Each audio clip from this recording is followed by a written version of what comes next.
बिस्मिल्लाहिर्रहमानिर्रहीम अस्सलाम वालेकुम। आज हमारा टॉपिक है कैलकुलस 3 का ट्रिपल इंटेग्रल इन रेक्टेंगुलर कोऑर्डिनेट्स के ट्रिपल इंटेग्रल जो है वो रेक्टेंगुलर कोऑर्डिनेट्स में क्या होता है। डबल इंटेग्रल मैंने आपको बताया था कि जब हम डबल इंटेग्रल यूज़ करते हैं इसका मतलब होता है हम सरफेस के लिए कर रहे हैं। जब हम ट्रिपल इंटेग्रल करते हैं तो इसका मतलब होता है हम वहाँ पे वॉल्यूम यूज़ कर रहे हैं, क्योंकि हमारे पास जब दो डायरेक्शंस आती हैं डी एक्स और डी वाई टर्म्स आ जाती हैं तो फिर हम सरफेस के लिए करते हैं। और जब हम जो है वो या एरिया हम कह सकते हैं, और जब हम जो है d x d y d z terms use करेंगे तो फिर हम क्या करेंगे, वॉल्यूम के लिए करेंगे। और ये चीज़ मैंने आपको क्लास में बताई थी, ये चीज़ हमने डिस्कस की थी कि डबल इंटेग्रल और ट्रिपल इंटेग्रल में क्या फ़र्क होता है। अच्छा, अब ट्रिपल इंटेग्रल बेसिकली क्या होता है कि जब हमारे पास कोई एक फंक्शन है जो एक्स वाई जी का है, ज़रा ट्रिपल इंटेग्रल है तो हमें तीन वेरिएबल्स चाहिए होंगे यहाँ पे, और ये स्पेस में होगा। आगे हमने एक्स और वाई टर्म्स यूज़ की हैं तो वो हमारे पास प्लेन में था, और अब हम जो है वो स्पेस में यूज़ करेंगे, स्पेस वाले टर्म्स यूज़ करेंगे। हम कहते हैं कि अगर हमारे पास फंक्शन है एक्स वाई जी का, वो डिफ़ाइन हो रहा है किसी क्लोज बाउंडेड रीजन में। पिछले में जब हम डबल इंटेग्रल की बात कर रहे थे तो हम आर का जिक्र कर रहे थे रीजन में, इसमें हम डी कर लेते हैं। इसे आर बी लिख सकते हैं, डी भी लिख सकते हैं, कोई फ़र्क नहीं पड़ता, क्योंकि हमने तो जस्ट रीजन की बात करनी है। कहते हैं अगर if f of x y z defined on a close bounded region D in space then the integral of f over D may be defined in the following way, कि हम integral को फिर किस वे में डिफ़ाइन करेंगे। अब जिस तरह मैंने आपको पिछले लेक्चर में जब पोलर हमने फॉर्म बनाई थी तो उसमें मैंने आपको सेल्स बना के बताए थे, कार्टेशियन का भी थोड़ा सा मैंने उसमें जिक्र किया था, और मैंने आप लोगों को बताया था कि अगर इसका ये वे जा रहा है यहाँ से मिलने का तो यहाँ से हमने लाइंस ड्रा की थी, और ये हर एक को हमने सेल का नाम दे दिया था। ठीक है, ये सेल्स बन गए थे। इसी तरह पोलर में थे वो इस फॉर्म में थे, पोलर वाले इस फॉर्म में थे, ऐसे ऐसे, तो वो भी सेल्स थे। अब जो हमारे पास ये अब 3D में आ गया ना, अब हमारे पास ये 3 डायमेंशन में है, तो इसके सेल्स की कुछ शेप ऐसे होगी, ऐसे करके ऐसे करके ऐसे में ना कुछ इसके सेल्स बनेंगे। ठीक है, तो अब वो कहता है कि जो सेल हैं जो कि रीजन के अंदर लाई कर रहे हैं, और हम कहते हैं वो नंबर 1 से लेके n तक कितने भी नंबर्स हो सकते हैं।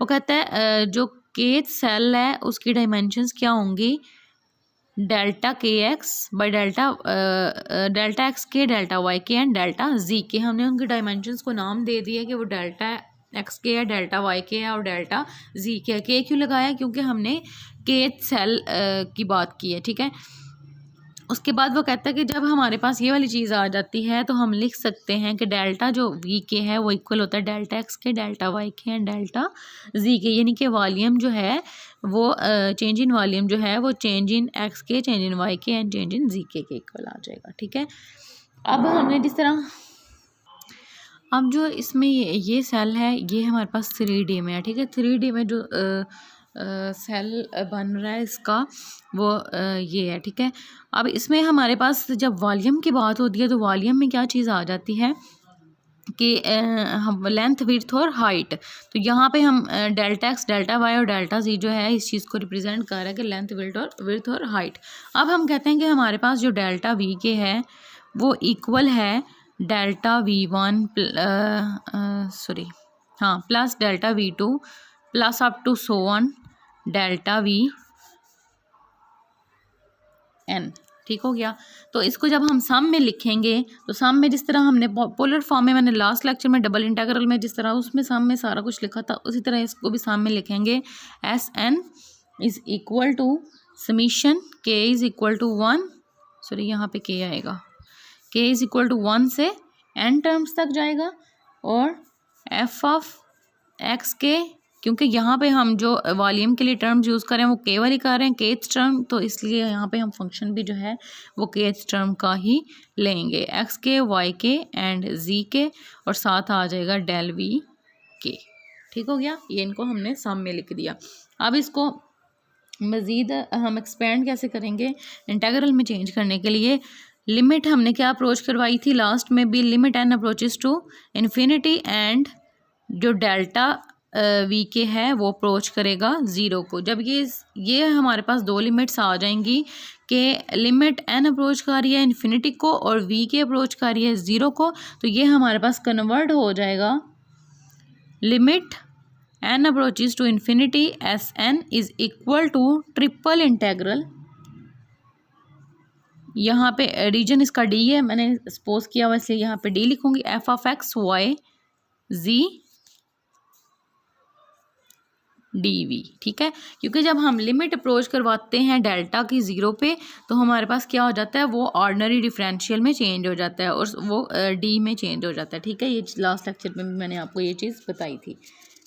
अब हमारे पास यहाँ से ये जो ट्रिपल इंटेग्रल हमारे पास आ गया, ये हमारे पास आया रेक्टेंगुलर कोऑर्डिनेट्स में। ठीक है, रेक्टेंगुलर कोऑर्डिनेट्स में आ गया हमारे पास ट्रिपल इंटेग्रल। रेक्टेंगुलर कोऑर्डिनेट्स वही होते हैं ना जो हमारे पास एक्स वाई जी के फॉर्म में होते हैं। अब हमने क्या करना है, मैं इसमें से हम वॉल्यूम को फाइंड करेंगे, वॉल्यूम क्या है।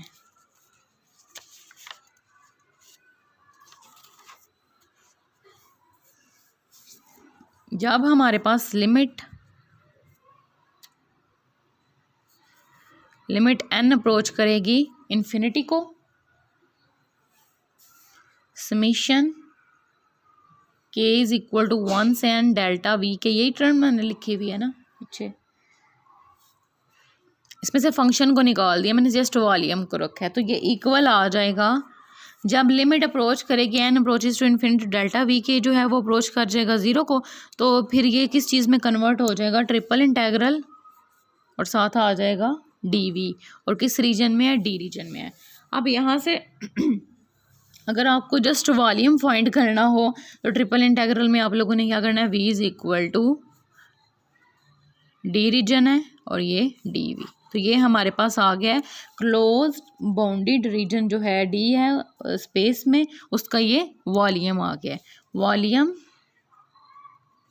Of closed bounded reason in space में है, क्योंकि एक्स वाई जी एक्सिस यहाँ पे यूज़ हुए हैं। ठीक है, अब आपको लिमिट्स का मैं बताती हूँ कि इसकी लिमिट्स कैसे आएंगी। अभी तो मैंने जनरल डी रीजन लिख दिया, इसकी लिमिट्स फाइंड करने का तरीका बताती हूँ आपको मैं। फॉर एग्जांपल हमारे पास इस तरह की इक्वेशन दी हो, x square plus y square plus z square which is equal to a square. For example इस तरह की हमें इक्वेशन दी हुई है। ठीक है, हमने अब इसको सॉल्व करना है, इसकी लिमिट्स वगैरह फाइंड करनी है। ठीक है, यहाँ पे कोई फंक्शन, ये फंक्शन फॉर एग्जांपल हमारे पास एक्स वाई जी का आ गया। ठीक है, और साथ आ गया d g d y d x, या d x d y d g कुछ भी लिख सकते हैं, या d x d y d g लिख लें, या d g d y d x लिख लें, या d y d x d g कुछ भी लिख लें। ठीक है, बस इनका ये होता है कि जो पहले लिखा हुआ है उसकी रिस्पेक्ट से इंटीग्रेशन हुई है, दूसरे नंबर पे उसकी रिस्पेक्ट से इंटीग्रेशन हुई है, तीसरे नंबर पे उसकी रिस्पेक्ट से इंटीग्रेशन होती है। जो यहाँ पे लिखा हुआ है उसकी लिमिट्स यहाँ पे होंगी, जो सेकंड पे लिखा हुआ है उसकी लिमिट्स यहाँ पे होंगी, जो थर्ड पे लिखा हुआ है उसकी लिमिट्स यहाँ पे होंगी। अब यहाँ पे थर्ड पे एक्स है तो इसका मतलब है यहाँ पे एक्स की लिमिट्स आ जाएंगी, सेकंड पे वाई है तो यहाँ पे वाई की लिमिट्स आ जाएंगी, यहाँ पे जी है तो यहाँ पे फर्स्ट में जी की लिमिट्स आ जाएंगी। अब लिमिट्स बनाने का तरीका मैं आपको बताती हूँ। यहाँ से जब हमने जी की लिमिट बनानी है तो यहाँ से देखें, अगर हम ये फॉर एग्जांपल ये वाली इक्वेशन दी हुई है तो इसमें से हमने लिमिट निकालनी है, तो हमारे पास तरीका क्या होगा कि जी स्क्वायर वाली वैल्यू इधर ही रहने दें, बाकी दोनों वैल्यू दूसरी साइड पे चली जाएं, A square minus x square minus Y square. तो जी की लिमिट क्या आएगी, अंडर रूट प्लस माइनस ए square minus x square minus Y square.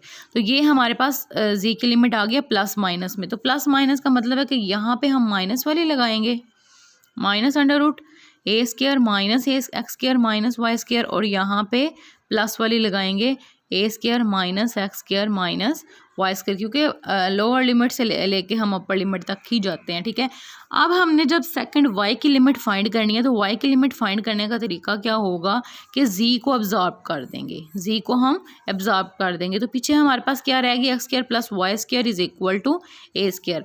यहाँ से हम वाई स्क्वायर की वैल्यू निकालेंगे तो a square minus x square, और वाई की वैल्यू आ जाएगी अंडर रूट प्लस माइनस ए स्क्वायर माइनस एक्स स्क्वायर में। अब हमारे पास यहाँ से y की दोनों लिमिट्स आ गई हैं, नेगेटिव वाली जो होगी वो लोअर लिमिट होगी, ये आ जाएगी minus under root a square minus x square से under root a square minus x square. उसके बाद हमने थर्ड लिमिट x की निकाली है, तो x की लिमिट के लिए हमें क्या करना पड़ेगा, हमें यहाँ से y को भी एब्जॉर्ब कर देना पड़ेगा। तो यहाँ पे x square is equal to a square और x is equal to plus minus ए।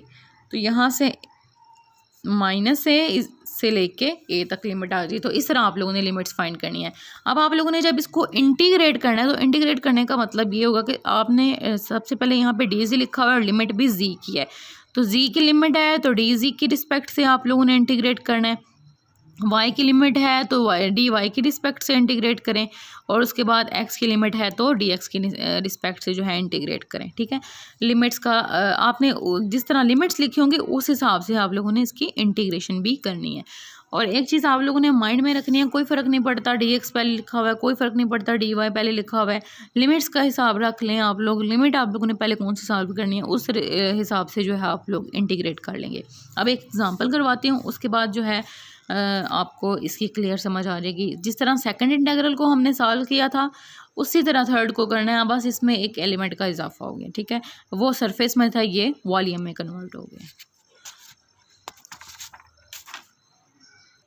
अब ये क्वेश्चन देखें, हमारे पास क्वेश्चन गिवन है, यहाँ पे लिमिट्स लिखी हुई हैं डी एक्स डी वाई और डी जी लिखा हुआ है। अब इनको सॉल्व कैसे करना है।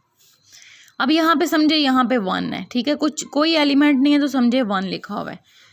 अब सबसे पहले हमारे पास यहाँ पे डी एक्स है, इसका मतलब है यहाँ पे लिमिट्स भी डी एक्स की होंगी, एक्स की लिमिट होगी। ठीक है, हम डी एक्स के रिस्पेक्ट से इसको इंटीग्रेट करेंगे।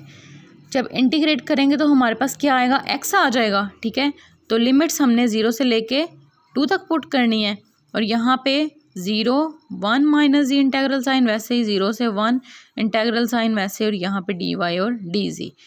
अब इसमें लिमिट्स पुट करेंगे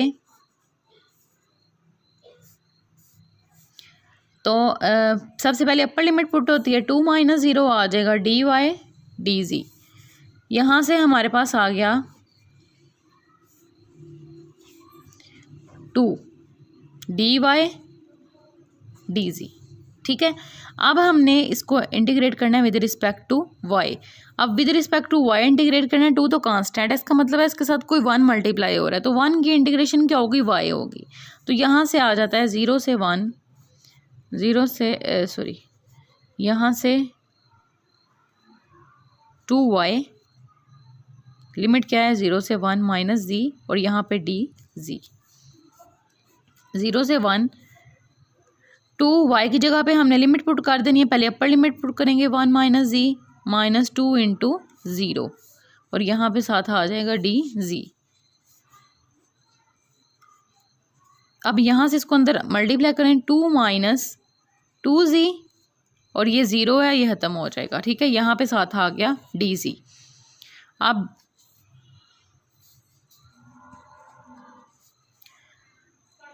हमारे पास जब भी 2 वैल्यूज़ के दरमियान प्लस या माइनस का साइन होता है, हम उसके इंटीग्रेशन सेपरेट भी कर सकते हैं, कंबाइन भी कर सकते हैं। तो मैं इसको सेपरेट कर देती हूँ। 0 से 1 2 डी जी माइनस 0 से 1 2 जी डी जी। ठीक है, तो यहाँ से 2 कांस्टेंट है, 2 बाहर आ जाएगा। 0 से 1 1 dot D G minus 2 constant है 0 से 1 जी डॉट डी जी।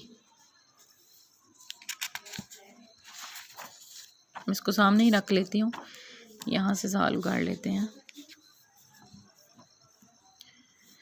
आप देखें यहाँ पे 2 इंटू 1 की इंटीग्रेशन जी की रिस्पेक्ट से करेंगे तो क्या आएगी, जी आएगी। 0 से 1 तक लिमिट माइनस 2 इंटू 0 से 1 तक लिमिट है, और जी की इंटीग्रेशन क्या होगी, इस फंक्शन का डेरिवेटिव सामने मौजूद है, यानी कि जी के सामने कोई 1 मौजूद होगा, तो फंक्शन का जब डेरिवेटिव सामने हो तो वो जी स्क्वायर ओवर 2 हो जाता है। और यहाँ से इसकी लिमिट 0 से 1 तक 2 इंटू एक दफ़ा 1 पुट करें, जी की जगह एक दफ़ा 0 पुट करें, माइनस 2 इंटू यहाँ पे 1 ओवर 2 माइनस 0 ओवर 2, तो यहाँ से आ जाता है 2 into 1 minus 2 into 1 over 2। 2 minus 2 2 से कैंसिल 1, और आंसर क्या आ जाएगा, इसका 1 आ जाएगा। तो ये हमारे पास इस तरह ट्रिपल इंटीग्रल सॉल्व हो जाता है। आज के लेक्चर में इतना ही था। नेक्स्ट लेक्चर में हम सिलेंड्रिकल कोऑर्डिनेट्स के लिए करेंगे, और आप लोगों को अगर इस लेक्चर में कोई कन्फ्यूजन हो तो आप लोग मुझसे पूछ सकते हैं।